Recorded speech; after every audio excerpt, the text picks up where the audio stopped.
Hola, I'm Alicia Navarrete, and this is your Week in Yucatán Today, presented by Yucatán Today and La Jornada Maya.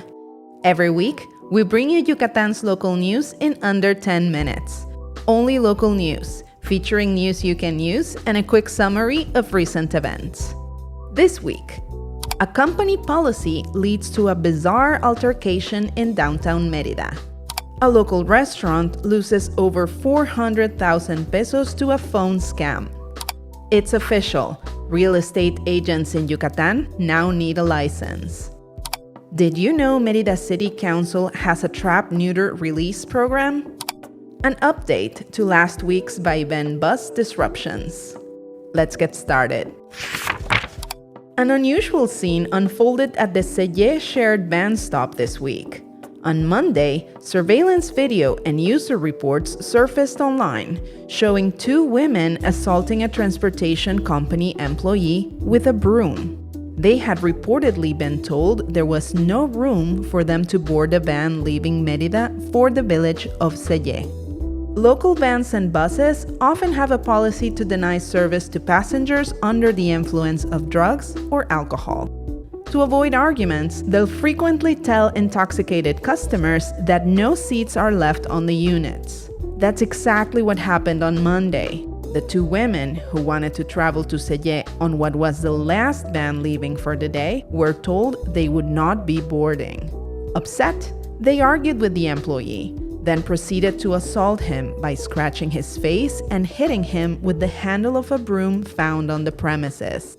The man, whose left arm was in a sling due to a previous injury, was unable to properly defend himself. He has since pressed charges at the Selle Police Department. At the moment, it is unclear what action, if any, the van company is taking in response to this situation.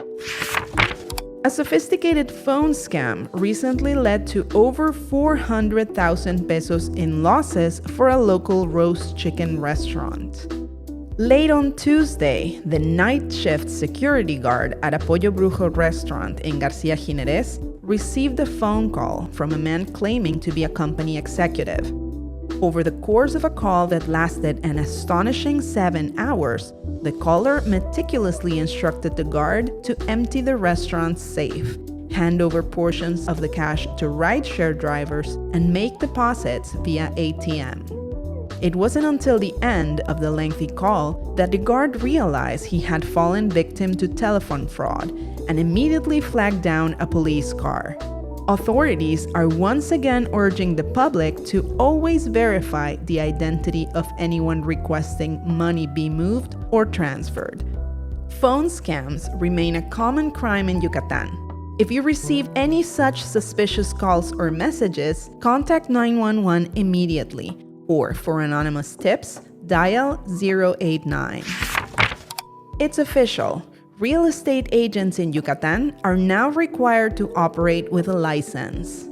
Anyone wishing to sell or broker a property deal needs to be properly registered and meet a new set of requirements aimed at ensuring every transaction is transparent and safe. While the law itself was published in 2024, the accompanying norm was just issued, which means agents can now get certified to continue their operations. As a spokesperson for the Mexican Association of Real Estate Professionals, or AMPI, explained, the goal is to provide consumers with the certainty that anyone they hire and trust with their financial future will be a properly trained professional. The Mérida City Council has just launched a massive free sterilization campaign specifically targeting animals in the Vergel and Cauquel neighborhoods. This initiative aims to improve public health and significantly reduce the number of abandoned pets on our streets. But beyond this special campaign, it is crucial to remember Mérida's vital trap-neuter-return program. If you know of a stray near your home that needs to be sterilized, you can bring them directly to the Municipal Animal Care Center, called in Spanish SEMA, located in the Yucalpeten neighborhood. At SEMA, they'll thoroughly assess the animal's health for surgery. If approved, the animal receives a small ear tag, a clear sign that they've been sterilized. This crucial program prevents uncontrolled reproduction, helping to keep our street animal population healthy and safe from the dangers and diseases of life on the streets. And now, an important update regarding Va-y-Ven bus services. We're happy to report that after last week's disruptions, buses are now once again operating normally across all routes. The state government has successfully resolved the issue by making a 99 million peso payment to the bus companies, ensuring full service has been restored for all users. As we reported last week, service had been reduced due to subsidy payment issues between service providers and the local government. In other local news that might interest you, Yucatan's calendar of fun activities is especially busy in the coming weeks. Here's a quick summary of some highlights. This Saturday, July 26th, discover the magic of reading at Mérida's first reading fair. Held at Gran Parque La Plancha, the magic of seeing, hearing, and feeling reading invites all to enjoy free activities promoting literacy and peace. 10 reading rooms offer storytelling, poetry, and more for various ages, all conducted in Spanish. Don't miss this cultural event. Then, a reminder that in Sitia, just north of Mérida, the Tunich Craft Fair has officially kicked off. If you've never been, this is the largest artisan fair in Southeast Mexico, offering the widest array of handcrafts you can imagine, plus food, music, live performances, and much more. To take part, just head to Sitia. You literally can't miss it. Get ready for a feast for the senses. This weekend, experience the first gastronomic fair of Tixcocop at Pueblo Pibil. This 2-day celebration honors Yucatan's culinary soul, featuring iconic dishes like cochinita pibil, relleno negro, and more. Meet local artisans and master pibil chef Silvia Campos.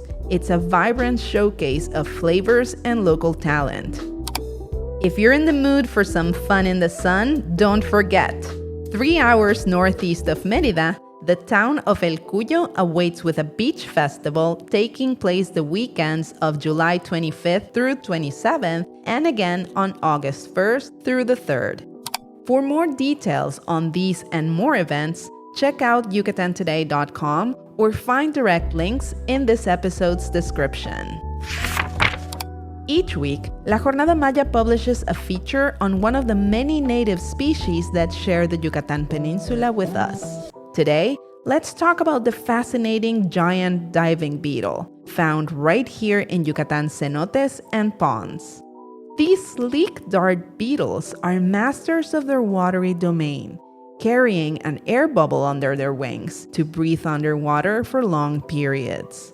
Don't be fooled by their calm appearance. They're fierce predators, but only a danger to small fish, tadpoles, and insect larvae. While their diet is water-based, most of their life takes place on land. Still, they play a vital role in our freshwater ecosystems. So whenever you're out in the water, keep an eye out for these incredible underwater hunters. Read more about giant diving beetles by visiting lajornadamaya.mx. The piece is linked in the show notes. That's your week in Yucatan today. We welcome your feedback, questions, and ideas. Get in touch with us at editor@yucatantoday.com. Just a heads up, we're taking a break next week. Catch our next episode on Friday, August 8th. Your Week in Yucatan Today is jointly produced by Yucatán Today and La Jornada Maya.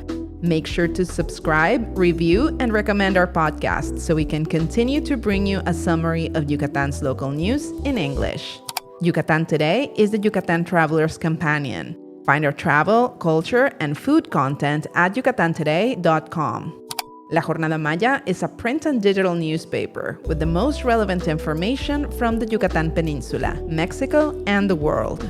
I'm your host, Alicia Navarrete. Thank you for joining us.